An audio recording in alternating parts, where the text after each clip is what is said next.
The non-binding deal drawn up between the United States and 4 main developing powers wasn't adopted by consensus at the conference.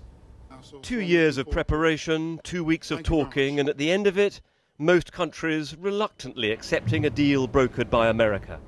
No one here seems enthused by it, even the normally upbeat UN Secretary General.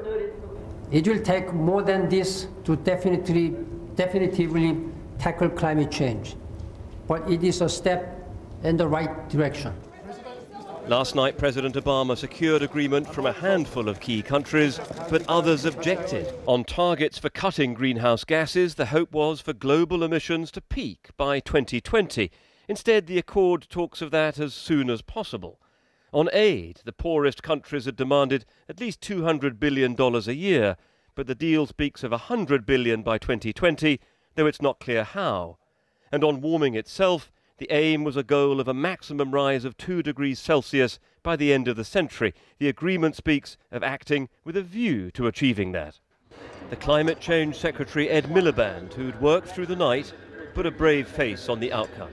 It's a real sense that developing and developed countries, despite their constraints, want to tackle the problem. That's still disappointing. It is disappointing not to have got the legally binding treaty. I now declare the meeting closed. Relief at the end of this marathon session. It has kept alive the prospect of a binding agreement in future, but also revealed just how difficult that'll be. The proposed members of the new Afghan cabinet have been presented